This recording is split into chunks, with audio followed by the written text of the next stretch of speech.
ನೀವು ಹೆಣ್ಣಿನ ಗುಲಾಮನಾಗುವುದಕ್ಕಿಂತ ಮುಂಚೆ ಜೀವನದ ಈ 5 ಕಟು ಸತ್ಯಗಳನ್ನು ಸರಿಯಾಗಿ ಅರ್ಥ ಮಾಡ್ಕೊಳ್ಳಿ. ಇಲ್ಲಪ್ಪ ಅಂತಂದರೆ ನೀವು ಸರ್ವೈವ್ ಆಗಲ್ಲ. ಬಹಳಷ್ಟು ಜನ ಮೂರ್ಖ ಗಂಡಸರಿಗೆ ಹೆಣ್ಣಿನ ಗುಲಾಮನಾಗುವುದರಲ್ಲಿ ಬಹಳಷ್ಟು ಮಜಾ ಸಿಗತ್ತೆ. ಕೆಲವೊಂದಿಷ್ಟು ಜನ ಮೂರ್ಖ ಗಂಡಸರಿಗೆ ಗಡ್ಡ ಬೆಳಗಾದರೂ ಕೂಡ ಬುದ್ಧಿ ಬರಲ್ಲ. ಇನ್ನು ಕೆಲವೊಂದಿಷ್ಟು ಜನ ಗಂಡಸರಿಗೆ 3 ಮಕ್ಕಳಾದರೂ ಕೂಡ ಅವರಲ್ಲಿನ ಮಕ್ಕಳ ಬುದ್ಧಿ ಹೋಗಲ್ಲ. ಗಂಡಸರು ಜೀವನವನ್ನು ಅರ್ಥ ಮಾಡಿಕೊಳ್ಳುವಲ್ಲಿ ಫೇಲ್ ಆಗ್ತಾರೆ. ಅದಕ್ಕಾಗಿಯೇ 99% ಜನ ಗಂಡಸರು ಬಡವರಿದ್ದಾರೆ, ಅನ್ಸಕ್ಸಸ್ಫುಲ್ ಇದ್ದಾರೆ. ಯಾಕೆ ಅನ್ನೋದನ್ನು ಮುಂದೆ ನಾನು ನಿಮಗೆ ಎಕ್ಸ್ಪ್ಲೇನ್ ಮಾಡುವೆ, ಡೋಂಟ್ ವರಿ. ನಿಮ್ಮಲ್ಲಿ ಎಷ್ಟು ಜನ MS ಧೋನಿಯವರ ಬಯೋಪಿಕ್ಕನ್ನು ನೋಡಿದ್ದೀರಾ? MS Dhoni the untold story ಅನ್ನೋ ಒಂದು ಮೂವಿ ಬಂದಿತ್ತು. ಅದನ್ನು ಎಷ್ಟು ಜನ ನೋಡಿದ್ದೀರಾ? ನೋಡಿದವರು ಕಮೆಂಟ್ ಮಾಡಿ. ಆ ಮೂವಿಯಲ್ಲಿ ಒಂದು ಸೀನ್ ಇದೆ. MS ಧೋನಿಯವರು ಟೀಮ್ ಇಂಡಿಯಾದ ಕ್ಯಾಪ್ಟನ್ ಆದಾಗ ಅವರ ಹತ್ರ ಸಿಕ್ಕಾಪಟ್ಟೆ ನೇಮು, ಫೇಮು, ಸಕ್ಸಸ್ಸು, ದುಡ್ಡು ಎಲ್ಲ ಇರುತ್ತೆ. ಆವಾಗ ಅವರು ಒಂದು ಹೋಟೆಲ್ನಲ್ಲಿ ಉಳಿದುಕೊಳ್ಳೋಕ್ಕೆ ಹೋಗ್ತಾರೆ. ಆವಾಗ ಅಲ್ಲಿ ಕೆಲಸ ಮಾಡುವ ಸಾಕ್ಷಿ ಅನ್ನೋ ಒಬ್ಬ ಸುಂದರವಾದ ಹುಡುಗಿ ಅವರಿಗೆ ಇಷ್ಟ ಆಗ್ತಾಳೆ. ಆವಾಗ ಅವರು ಆಕೆಯನ್ನು ಇಷ್ಟಪಟ್ಟು ಪ್ರೀತಿಸಿ ಮದುವೆ ಆಗ್ತಾರೆ. ಸೊ ಇದನ್ನು ನಿಮಗೆ ಆ ಮೂವಿಯಲ್ಲಿ ಗ್ರೇಟ್ ಲವ್ವು, ನಿಜವಾದ ಪ್ರೀತಿ, ಪವಿತ್ರ ಪ್ರೀತಿ ಅನ್ನೋ ಥರ ತೋರಿಸಿದ್ದಾರೆ. ಸೊ ಇಲ್ಲೇ ನಿಮ್ಮನ್ನು ಟ್ರ್ಯಾಪಲ್ಲಿ ಕೆಡುತ್ತಾ ಇದ್ದಾರೆ. ಹೇಗಂತ ಗೊತ್ತಾಗಬೇಕಪ್ಪ ಅಂತಂದರೆ, ಇದರ ರಿವರ್ಸ್ ಕೇಸ್ ಸಿನಾರಿಯೋವನ್ನು ಯಾರಾದರೂ ತೋರಿಸಿದಾರಾ ಅಂತ ನೋಡಿ. ಸ್ವಲ್ಪ ಇಮ್ಯಾಜಿನ್ ಮಾಡ್ಕೊಳ್ಳಿ. ಟೀಮ್ ಇಂಡಿಯಾದ ಮಹಿಳಾ ಕ್ಯಾಪ್ಟನ್ ಒಬ್ಬಳು ಸಕ್ಸಸ್ಫುಲ್ ಆದಾಗ, ರಿಚ್ ಆದಾಗ, ಫೇಮಸ್ ಆದಾಗ ಯಾವುದಾದ್ರೂ ಒಂದು ಹೋಟೆಲ್ಗೆ ಉಳಿದುಕೊಳ್ಳೋಕೆ ಹೋಗ್ತಾಳೆ ಅಂತ ಅಂದ್ಕೊಳ್ಳಿ. ಆವಾಗ ಆಕೆಗೆ ಅಲ್ಲಿ ಕೆಲಸ ಮಾಡುವ ಯಾವುದಾದ್ರೂ ಹುಡುಗನ ಮೇಲೆ ಲವ್ ಆಗುತ್ತಾ? ಆ ಹುಡುಗ ಎಷ್ಟೇ ಫಿಟ್ ಆಗಿರಲಿ, ಸುಂದರವಾಗಿರಲಿ, ಲವ್ ಆಗುತ್ತಾ? ಆಕೆ ಅವನನ್ನು ಪ್ರೀತಿಸ್ತಾಳ, ಮದುವೆ ಆಗ್ತಾಳ? ಸಾಧ್ಯನೇ ಇಲ್ಲ. ಸತ್ರು ಸಾಧ್ಯ ಇಲ್ಲ. Highly impossible. ಇದು ಸಾಧ್ಯ ಇಲ್ಲ ಅಂಥೇಳಿ ಯಾರೂ ಕೂಡ ನಿಮಗೆ ಮೂವಿ ಮಾಡಿ ತೋರಿಸಲ್ಲ. ಇದರ ಮೇಲೆ ಬೆಳಕು ಚೆಲ್ಲಲ್ಲ. ಒಬ್ಬ ರಿಚ್ ಬಿಸ್ನೆಸ್ ಮ್ಯಾನ್ ಇದ್ದಾನೆ ಅಂತ ಅಂದ್ಕೊಳ್ಳಿ. ಅವನ ಹತ್ರ 100 ಕೋಟಿ ಇದೆ. ಅಷ್ಟೆಲ್ಲ ಇದ್ದರೂ ಕೂಡ ಆತ ಓರ್ವ ಬಡ ಹುಡುಗಿಯನ್ನು, ಅನ್ಎಜುಕೇಟೆಡ್ ಆಗಿರುವ ಹುಡುಗಿಯನ್ನು, ಕುರುಪಿ ಹುಡುಗಿಯನ್ನು ಮದುವೆ ಆಗಬಲ್ಲ ಬಹಳಷ್ಟು ಜನ ಆಗಿದ್ದಾರೆ. ಆದರೆ ಓರ್ವ ರಿಚ್ ಆಗಿರುವ, ಸಕ್ಸಸ್ಫುಲ್ ಆಗಿರುವ, ವೆಲ್ ಎಜುಕೇಟೆಡ್ ಆಗಿರುವ ಹುಡುಗಿ ಓರ್ವ ಬಡ ಹುಡುಗನನ್ನು, ಅನ್ಎಜುಕೇಟೆಡ್ ಆಗಿರುವ ಹುಡುಗನನ್ನು, ಅನ್ಎಂಪ್ಲಾಯ್ಡ್ ಆಗಿರುವ ಹುಡುಗನನ್ನು ಮದುವೆ ಆಗಲ್ಲ, ಆಗೋಕ್ಕೆ ಸಾಧ್ಯವೂ ಇಲ್ಲ. ಇದರ ಬಗ್ಗೆ ನಿಮಗೆ ಯಾರೂ ಹೇಳಲ್ಲ. ಮದುವೆ ಅನ್ನೋದೊಂದು ಟ್ರ್ಯಾಪ್ ಆಗಿದೆ ಅನ್ನೋದನ್ನು ನಿಮಗೆ ಯಾರೂ ಕೂಡ ಎಕ್ಸ್ಪ್ಲೇನ್ ಮಾಡಲ್ಲ. ಹೌದು, ಮದುವೆ ಅನ್ನೋದು ಒಂದು ಟ್ರ್ಯಾಪ್ ಆಗಿದೆ. ಮದುವೆ ಅನ್ನೋ ಟ್ರ್ಯಾಪಲ್ಲಿ ಗಂಡು ಮಕ್ಕಳನ್ನು ಸಿಲುಕಿಸ್ಬಿಟ್ಟು ಗಂಡು ಮಕ್ಕಳನ್ನು ಗುಲಾಮರನ್ನಾಗಿ ಇಟ್ಟರೆ ಮಾತ್ರ ಹೆಣ್ಮಕ್ಕಳ ಎಲ್ಲ ಐಯಾಸಿ ಆಸೆಗಳು ಈಡೇರ್ತವೆ. ಹೆಣ್ಮಕ್ಕಳ ಜೀವನ ಆರಾಮಾಗಿ ಸಾಗುತ್ತೆ. ಅದಕ್ಕಾಗಿ ಸುಳ್ಳು ಶಾಸ್ತ್ರ, ಗೊಳ್ಳು ಪುರಾಣ ಕಾಲದಿಂದಲೂ ಕೂಡ ಈ ಗಂಡು ಮಕ್ಕಳಿಗೆ ಮದುವೆ ಅನ್ನೋದೊಂದು ಪವಿತ್ರ ಬಂಧವಾಗಿದೆ. ನೀವು ಮದುವೆ ಆಗಲೇಬೇಕು, ಹಂಗಿರುತ್ತೆ, ಹಿಂಗಿರುತ್ತೆ, ನಿಮಗೆ ಸ್ವರ್ಗ ಸಿಗತ್ತೆ ಅಂತ ಹೇಳಿಬಿಟ್ಟು ನಿಮ್ಮನ್ನು ಈ ಮದುವೆ ಅನ್ನೋ ಟ್ರ್ಯಾಪಲ್ಲಿ ತಗಲಾಯಿಸ್ಕೊಂಡ್ಬಿಟ್ಟಿದ್ದಾರೆ. ನೀವು ಸಾಸಿವೆ ಕಾಳಿನ ಒಂದು ಸಿಲ್ಲಿ ಸುಖಕ್ಕಾಗಿ ಸಾಗರದಷ್ಟು ದುಃಖವನ್ನು ಅನುಭವಿಸ್ತಾ ಇದ್ದೀರಾ. ನೀವು ಈ ಟ್ರ್ಯಾಪ್ನಿಂದ ಹೊರ ಬಂದುಬಿಟ್ಟು ಸಕ್ಸಸ್ಫುಲ್ ಆಗಬೇಕಪ್ಪ ಅಂತಂದರೆ, ರಿಚ್ ಆಗಬೇಕಪ್ಪ ಅಂತಂದರೆ, ಎಲ್ಲದಕ್ಕಿಂತ ಮೊದಲು ಜೀವನದ ಈ 5 ಕಟು ಸತ್ಯಗಳನ್ನು ಸರಿಯಾಗಿ ಅರ್ಥ ಮಾಡ್ಕೊಳ್ಳಿ. Truth number 1, for men love alone is not enough. ಗಂಡಸರಿಗೆ ಬರೀ ಪ್ರೀತಿ ಸಾಕಾಗಲ್ಲ. ನೀವೀಗ ಪುರುಷರಿದ್ದೀರಾ, ಗಂಡಸರಿದ್ದೀರಾ, ನಿಮಗೆ ಯಾವುದಾದ್ರೂ ಓರ್ವ ಹುಡುಗಿ ಇಷ್ಟ ಆಗ್ತಾಳೆ. ನೀವು ಬರೀ ಪ್ರೀತಿಯಿಂದ ಅವಳನ್ನು, ಅವಳ ಪ್ರೀತಿಯನ್ನು ಪಡೆದುಕೊಳ್ಳೋಕ್ಕೆ ಸಾಧ್ಯನೇ ಇಲ್ಲ. ನೀವು ಅವಳನ್ನು, ಅವಳ ಪ್ರೀತಿಯನ್ನು ಪಡೆದುಕೊಳ್ಬೇಕಪ್ಪ ಅಂತಂದರೆ ಲೀಗಲ್ಲಾಗಿ ನೀವು ನಿಮ್ಮ ಹತ್ರ ಇರುವ ವ್ಯಾಲ್ಯೂವನ್ನು ಪ್ರೊವೈಡ್ ಮಾಡಬೇಕಾಗತ್ತೆ ಮತ್ತು ಪ್ರೂವ್ ಮಾಡಬೇಕಾಗತ್ತೆ. ಈ ಸಮಾಜದ ದೃಷ್ಟಿಯಲ್ಲಿ ವ್ಯಾಲ್ಯೂ ಅಂತಂದರೆ ಏನಪ್ಪ ಅಂತಂದರೆ ದುಡ್ಡು. ಗಂಡಸರ ಹತ್ರ ದುಡ್ಡಿದ್ದರೆ, ಪವರ್ ಇದ್ದರೆ, ಫೈನಾನ್ಷಿಯಲ್ ಸ್ಟೇಟಸ್ ಇದ್ದರೆ, ನೇಮು, ಫೇಮು, ಸಕ್ಸಸ್ ಇದ್ದರೆ, ಸಿಕ್ಕಾಪಟ್ಟೆ ಪ್ರಾಪರ್ಟಿ ಇದ್ದರೆ, ಫೈನಾನ್ಷಿಯಲ್ ಸ್ಟೆಬಿಲಿಟಿ ಇದ್ದರೆ ಮಾತ್ರ ಗಂಡಸರಿಗೆ ಅವರು ಇಷ್ಟಪಟ್ಟಿರುವ ಹುಡುಗಿನೂ ಸಿಗ್ತಾಳೆ ಮತ್ತು ಅವರ ಪ್ರೀತಿನೂ ಸಿಗತ್ತೆ. ಬರೀ ಪ್ರೀತಿ ವಿಚಾರದಲ್ಲಿ ಅಷ್ಟೇ ಅಲ್ಲ. ಈಗ ಗಂಡು ಮಕ್ಕಳಿಗೆ ಸೆಕ್ಸ್ ಬೇಕಾಗಿದೆ ಅಂತ ಅಂದ್ಕೊಳ್ಳಿ, ಆವಾಗಲೂ ಕೂಡ ಅವರು ದುಡ್ಡು ಪೇ ಮಾಡಬೇಕಾಗತ್ತೆ, ವ್ಯಾಲ್ಯೂ ಪೇ ಮಾಡಬೇಕಾಗತ್ತೆ. ಹೆಣ್ಮಕ್ಕಳಿಗೆ ಫುಕ್ಸಟಿಯಾಗಿ ಪ್ರೀತಿನೂ ಸಿಗತ್ತೆ. ಹೆಣ್ಮಕ್ಕಳಿಗೆ ಬೇಕಂತಂದರೆ ಫುಕ್ಸಟಿಯಾಗಿ ಸೆಕ್ಸ್ ಕೂಡ ಸಿಗತ್ತೆ. ಮತ್ತು ಅವರ ಎಲ್ಲ ಡಿಮ್ಯಾಂಡ್ಗಳು ಕೂಡ ಫುಲ್ಫಿಲ್ ಆಗ್ತವೆ ಫುಕ್ಸಟಿಯಾಗಿ.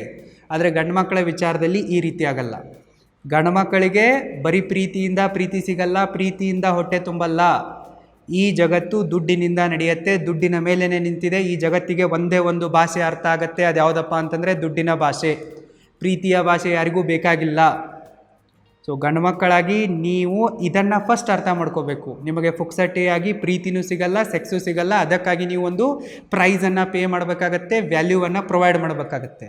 Truth number 2, being two nice does not work for men. ನೀವು ಗಂಡ್ಮಕ್ಕಳು ಸಿಕ್ಕಾಪಟ್ಟೆ ನೈಸ್ ಮ್ಯಾನ್ ಆದರೆ ನಿಮ್ಮನ್ನು ಹೆಣ್ಮಕ್ಕಳು ಡಂಪ್ ಮಾಡಿಬಿಡ್ತಾರೆ. ನೈಸ್ ಮ್ಯಾನ್ಗಳನ್ನು ಎಲ್ಲರೂ ಇಷ್ಟಪಡ್ತಾರೆ, ನಿಮ್ಮನ್ನು ಕೆಲಸಕ್ಕಾಗಿ ಬಳಸಿಕೊಳ್ತಾರೆ. ಆದರೆ ಯಾರೂ ಕೂಡ ನಿಮ್ಮನ್ನು ಮದುವೆ ಆಗಲ್ಲ ಅನ್ನೋದು ನಿಮಗೆ ಚೆನ್ನಾಗಿ ಗೊತ್ತಿರಬೇಕು. ನೀವು ಅವಳಿಗೆ ಎನಿ ಟೈಮ್ ಅವೈಲೇಬಲ್ ಆಗಿರ್ತೀರ. ನೀವು ಅವಳಿಗೆ ನೋ ಹೇಳಲ್ಲ. ಆಕೆ ಹೇಳಿದಂತೆಯೇ ಎಸ್ ಎಸ್ ಎಸ್ ಅಂಥೇಳಿ ಅವಳ ತಾಳಕ್ಕೆ ತಕ್ಕಂತೆ ಕುಣಿತೀರ. ಆಕೆ ಹೇಳಿದಂಗೆಲ್ಲ ನೀವು ಮಾಡ್ತೀರಾ. ಅವಳಿಗೆ ನೀವು ಫುಕ್ಸಟಿಯಾಗಿ ನಿಮ್ಮ ಟೈಮನ್ನು, ದುಡ್ಡನ್ನು, ಅಟೆನ್ಷನನ್ನು, ಪ್ರೆಸೆನ್ಸನ್ನು ಎಲ್ಲವನ್ನು ಕೂಡ ಕೊಡ್ತೀರ. ನೀವು ಅವಳಿಗೆ ಹರ್ಟ್ ಆಗದೇ ಇರೋ ಥರ ನಡ್ಕೊತೀರ. ನೀವು ಟೂ ನೈಸ್ ಗೈ ಆಗಿಬಿಡ್ತೀರ ಅವಳಿಗೆ. ಆದರೂ ಕೂಡ ಆಕೆ ನಿಮ್ಮನ್ನು ರಿಜೆಕ್ಟ್ ಮಾಡ್ತಾಳೆ. ನಿಮಗಿಂತಲೂ ಬೆಟರ್ ಆಗಿರೋನು ಸಿಕ್ಕಾಗ ನಿಮ್ಮನ್ನು ಬಿಟ್ಟು ಬಿಡ್ತಾಳೆ. ನೀವು ನೈಸ್ ಗೈಗಳಾದರೆ ಬರೀ ಯೂಸ್ಡ್ ಆಗಿಬಿಡ್ತೀರಾ. ನಿಮ್ಮನ್ನು ಬಳಸ್ಕೊಂಡು ಬಿಡ್ತಾರೆ, ಬಿಸಾಕ್ಬಿಡ್ತಾರೆ, ಯೂಸ್ ಆ್ಯಂಡ್ ಥ್ರೋ ಮಾಡ್ತಾರೆ. ಬರೀ ಹುಡುಗಿಯರಷ್ಟೇ ಅಲ್ಲ, ಈ ಜಗತ್ತೇ ಹಾಗಿದೆ, ನಮ್ಮ ಸಮಾಜನೇ ಹಾಗಿದೆ. ನೈಸ್ ಗೈಗಳನ್ನು ಎಲ್ಲರೂ ಇಷ್ಟಪಡ್ತಾರೆ, ಆದರೆ ಯಾರೂ ಕೂಡ ಮನೆ ತನಕ ಕರ್ಕೊಂಬರಲ್ಲ. ಹೇಗೆ ಚಪ್ಪಲಿ ಇರುತ್ತಲ್ಲ, ಚಪ್ಪಲಿ ಇಲ್ಲದೆ ನಡೆಯೋಕ್ಕಾಗಲ್ಲ, ಎಲ್ರಿಗೂ ಗೊತ್ತಿದೆ. ಆದರೆ ಎಲ್ಲರೂ ಚಪ್ಪಲಿಯನ್ನು ಮನೆ ಆಚೆ ಬಿಡ್ತಾರಲ್ಲ. ಸೊ ನೈಸ್ ಗಾಯಿಗಳು ಕೂಡ ಈ ಚಪ್ಪಲಿಗಳಿದ್ದಂಗೆ ಎಲ್ಲರೂ ಬಳಸ್ಕೊಂಡ್ಬಿಡ್ತಾರೆ. ನೀವು ನೈಸ್ ಗಾಯಿಗಳು ಹೆಣ್ಮಕ್ಕಳ ಲೈಫಲ್ಲಿ ಒಂಥರ ಸೇಫ್ಟಿ ಪಿನ್ ಇದ್ದಂಗೆ. ಎಲ್ಲ ಕೆಲಸ ನಿಮ್ಮ ಮೇಲೆ ನಿಂತಿರುತ್ತೆ, ಆದರೂ ಕೂಡ ನಿಮ್ಮನ್ನು ಅವರು ಕನ್ಸಿಡರ್ ಮಾಡಲ್ಲ. ಸೊ ಅದಕ್ಕಾಗಿ ನೀವು ನೈಸ್ ಗಾಯಿಗಳಾಗಕ್ಕೆ ಹೋಗ್ಬಿಡಿ, ರಿಚ್ ಗಾಯಿಗಳಾಗಿ, ಹೈ ವ್ಯಾಲ್ಯೂ ಮೆನ್ಗಳಾಗಿ. Truth number 3, your success changes how people treat you. ಸದ್ಯಕ್ಕೆ ನಿಮ್ಮ ಹತ್ರ ನೇಮ್ ಇಲ್ಲ, ಫೇಮ್ ಇಲ್ಲ, ಸಕ್ಸಸ್ ಇಲ್ಲ, ದುಡ್ಡಿಲ್ಲ, ಪವರ್ ಇಲ್ಲ ಅಂತ ಅಂದ್ಕೊಳ್ಳಿ. ಯಾರೂ ಕೂಡ ನಿಮ್ಮನ್ನು ಮೂಸಿ ಕೂಡ ನೋಡಲ್ಲ. ಅನ್ಕಂಡೀಷ್ನಲ್ ಲವ್ ಅನ್ನೋದು ಗಂಡು ಮಕ್ಕಳ ವಿಚಾರದಲ್ಲಿ ಎಕ್ಸಿಸ್ಟೇ ಆಗೋದಿಲ್ಲ. ನಿಸ್ವಾರ್ಥ ಪ್ರೀತಿ ಇರುತ್ತೆ, ನಿಜವಾದ ಪ್ರೀತಿ ಇರುತ್ತೆ ಅನ್ನೋದೇನಿದೆ ಅಲ್ಲ, ಇದೆಲ್ಲವೂ ಕೂಡ ಬದನೆಕಾಯಿಯಾಗಿದೆ, ಬೋಗಸ್ ಆಗಿದೆ, ಸುಳ್ಳಾಗಿದೆ. ಇದನ್ನು ನಂಬಕ್ಕೆ ಹೋಗ್ಬಿಡಿ. ನಿಮ್ಮ ಹತ್ರ ಯಾವಾಗ ನೇಮು, ಫೇಮು, ಪವರು, ಸಕ್ಸಸ್ಸು ಸಿಗತ್ತೋ, ದುಡ್ಡಿರತ್ತೋ, ಆವಾಗ ಮಾತ್ರ ಎಲ್ಲರೂ ಕೂಡ ಈಗ ಹೆಂಗೆ ಸಕ್ಕರೆಗೆ ಇರುವೆಗಳು ಮುತ್ಕೊತಾವಲ್ಲ ಹಾಗೆ ಮುತ್ಕೊಂಡ್ಬಿಡ್ತಾರೆ. ನಿಮ್ಮ ಹತ್ರ ಏನೂ ಇಲ್ಲಪ್ಪ ಅಂತಂದರೆ ಹೆಣ್ಮಕ್ಕಳು ನಿಮ್ಮನ್ನು ತುಂಬಾ ಕೀಳಾಗಿ ನೋಡ್ತಾರೆ. ಈ ಸಮಾಜ ಕೂಡ ನಿಮ್ಮನ್ನು ಒಬ್ಬ ಮನುಷ್ಯ, ಒಬ್ಬ ವ್ಯಕ್ತಿ ಅಂತಲೂ ಕೂಡ ನೋಡಲ್ಲ. ನಿಮ್ಮನ್ನು ಯೂಸ್ಲೆಸ್ ಥರ ನೋಡ್ತಾರೆ. ನಿಮ್ಮನ್ನು ಒಂಥರ ಕ್ರಿಮಿ ಕೀಟಗಳು ನೋಡಿದಂಗೆ ನೋಡ್ತಾರೆ. ನಿಮ್ಮನ್ನು ಹೀಯಾಳಿಸಿ ಅತ್ಯಂತ ಕೀಳು ಮಟ್ಟದಲ್ಲಿ ನೋಡ್ತಾರೆ. ಆದರೆ ಯಾವಾಗ ನೀವು ಸಕ್ಸಸ್ಫುಲ್ ಆಗ್ತಿರೋ, ಯಾವಾಗ ನೀವು ರಿಚ್ ಆಗ್ತಿರೋ, ಯಾವಾಗ ಪವರ್ಫುಲ್ ಆಗ್ತಿರೋ, ಆವಾಗ ಎಲ್ಲರೂ ಕೂಡ ನೀವೇ ಬಾರಿ ಅಂಥೇಳಿ ನಿಮಗೆ ತೋರಿಕೆಯ ಗೌರವವನ್ನು, ತೋರಿಕೆಯ ಪ್ರೀತಿಯನ್ನು ತೋರ್ಸಕ್ಕೆ ಬರ್ತಾರೆ. ನಿಮ್ಮ ಹತ್ರ ಏನೂ ಇಲ್ಲದೆ ಇರುವಾಗ ನೀವು ಯಾರನ್ನಾದರೂ ಪ್ರೀತಿಸಿದರೆ ಅದೇ ಕ್ರೈಮು ಅನ್ನೋ ಥರ ಮಾಡ್ತಾರೆ. ಆದರೆ ನಿಮ್ಮ ಹತ್ರ ಎಲ್ಲ ಇದ್ದಾಗ ನೀವು ಯಾವಳನ್ನಾದರೂ ರೇಪ್ ಮಾಡಿದರೂ ಕೂಡ ನೀವು ದೊಡ್ಡ ಸಕ್ಸಸ್ಫುಲ್ಲು, ದೊಡ್ಡ ಸಾಹಸದ ಕೆಲಸ ಮಾಡಿದ್ದೀರಾ ಅನ್ನೋ ಥರ ನಿಮಗೆ ಸುಣ್ಣ ಬಣ್ಣ ಹಚ್ಚಕ್ಕೆ ಬರ್ತಾರೆ, ಬೆಣ್ಣೆ ಹಚ್ಚಕ್ಕೆ ಬರ್ತಾರೆ. ಈ ಸಮಾಜ ಇದೆಯಲ್ಲ ದ್ವಂದ್ವಾರ್ಥದಲ್ಲಿದೆ. ಸಮಾಜ ತುಂಬಾ ಹಿಪೋಕ್ರೇಟ್ ಆಗಿದೆ. ಅದಕ್ಕಾಗಿ ನೀವು ಸಕ್ಸಸ್ಸನ್ನು ಚೇಸ್ ಮಾಡಬೇಕು, ದುಡ್ಡನ್ನು ಚೇಸ್ ಮಾಡಬೇಕು. ಈ ಸ್ನೇಹ, ಪ್ರೀತಿ, ಸಂಬಂಧಗಳನ್ನು, ಹೆಣ್ಮಕ್ಕಳನ್ನು ಚೇಸ್ ಮಾಡೋದನ್ನು ಬಿಟ್ಟುಬಿಟ್ಟು ಬರೀ ನೀವು ಸಕ್ಸಸ್ಫುಲ್ ಆಗೋದ್ರ ಮೇಲೇ ಫೋಕಸ್ ಮಾಡಬೇಕು. ನೀವು ಸಕ್ಸಸ್ಫುಲ್ ಆಗಿದ್ದೀರಾ, ಸ್ನೇಹ, ಪ್ರೀತಿ, ಸಂಬಂಧಗಳು ಕೂಡ ಸಿಗ್ತವೆ, ಸೆಕ್ಸು ಸಿಗುತ್ತೆ, ಎಲ್ಲನೂ ಸಿಗುತ್ತೆ. ನೀವು ಸಕ್ಸಸ್ಫುಲ್ ಆಗಿಲ್ಲಪ್ಪ ಅಂತಂದರೆ ಏನೂ ಸಿಗಲ್ಲ, ಬರೀ ನೋವು, ಅವಮಾನ ಇಷ್ಟೇ ಸಿಗತ್ತೆ. ಅದಕ್ಕಾಗಿ ನೀವು ಸಕ್ಸಸ್ಸನ್ನಷ್ಟೇ ಚೇಸ್ ಮಾಡಬೇಕು, ಹೆಣ್ಮಕ್ಕಳನ್ನೇ ಚೇಸ್ ಮಾಡೋಕ್ಕೆ ಹೋಗಬಾರ್ದು. ನೀವು ನಿಮ್ಮದೇ ಆದಂತಹ ಒಂದು ಬ್ಯೂಟಿಫುಲ್ ಗಾರ್ಡನ್ ಕಟ್ಟೋದ್ರ ಮೇಲೆ ಫೋಕಸ್ ಮಾಡಬೇಕು. ಬಟರ್ಫ್ಲೈಗಳು ತನಗೇ ಬರ್ತವೆ. Truth number 4, attention is not love. ಬಹಳಷ್ಟು ಜನ ಗಂಡಸರು ಈ ಹೆಣ್ಮಕ್ಕಳ ಕಡೆಯಿಂದ ಸಿಗ್ತಾ ಇರುವ ಅಟೆನ್ಷನ್ನನ್ನೇ ಪ್ರೀತಿ ಅಂತ ಅಂದ್ಕೊಂಡ್ಬಿಟ್ಟು ಮೋಸ ಹೋಗ್ತಾರೆ. ಅವರಿಗಿದು ಗೊತ್ತೇ ಆಗಲ್ಲ. ಈಗ ನಿಮಗೆ ಯಾವುದಾದ್ರೂ ಓರ್ವ ಹುಡುಗಿ ಇಲ್ಲವೇ ಮಹಿಳೆ ಪ್ರತಿದಿನ ಕಾಲ್ ಮಾಡ್ತಾಳೆ, ನಿಮಗೆ ಮೆಸೇಜ್ ಹಾಕ್ತಾಳೆ, ನಿಮ್ಮ ಸೋಷಿಯಲ್ ಮೀಡಿಯಾ ಪೋಸ್ಟ್ಗಳಿಗೆ ಕಮೆಂಟ್ ಮಾಡ್ತಾಳೆ, ಲೈಕು ಅಥವಾ ರಿಯಾಕ್ಷನ್ನು ಏನಾದರೂ ಮಾಡ್ತಾಳೆ, ನಿಮ್ಮ ವಾಟ್ಸಪ್ ಸ್ಟೇಟಸ್ ನೋಡ್ತಾಳೆ, ಅದಕ್ಕೆ ಲೈಕ್ ಮಾಡ್ತಾಳೆ, ಕಮೆಂಟ್ ಮಾಡ್ತಾಳೆ, ನಿಮ್ಮೊಂದಿಗೆ ಮಾತಾಡ್ತಾಳೆ, ನಿಮಗೆ ಸ್ಮೈಲ್ ಕೊಡ್ತಾಳೆ ಅಂತಂದರೆ, ನಿಮ್ಮೊಂದಿಗೆ ಸುತ್ತಕ್ಕೆ ಬರ್ತಾ ಇದ್ದಾಳೆ ಅಂತಂದರೆ, ನಿಮಗೆ ಅಟೆನ್ಷನ್ ಕೊಡ್ತಾ ಇದ್ದಾಳಪ್ಪ ಅಂತಂದರೆ ಆಕೆ ನಿಮಗೆ ಫುಲ್ಲಿ ಕಮಿಟೆಡ್ ಆಗಿದ್ದಾಳೆ. ಆಕೆ ಅವಳ ಲೈಫನ್ನು, ಎಮೋಷನ್ಸ್ಗಳನ್ನು, ಜೀವನವನ್ನು ನಿಮ್ಮಲ್ಲಿ ಇನ್ವೆಸ್ಟ್ ಮಾಡ್ತಾ ಇದ್ದಾಳೆ ಅಂತಂದಂಗೆ ಅಲ್ಲ. ಮೆಜಾರಿಟಿ ಆಫ್ ಕೇಸ್ಗಳಲ್ಲಿ ಇಲ್ಲೇ ನೀವು ಮೋಸ ಹೋಗ್ತೀರಾ. ಆಕೆ ಜಸ್ಟ್ ತನ್ನ ಬೋರ್ಡಮ್ನಿಂದ ಹೊರಬರುವುದಕ್ಕಾಗಿ ನಿಮ್ಮನ್ನು ಬಳಸಿಕೊಳ್ತಾ ಇರ್ಬೋದು.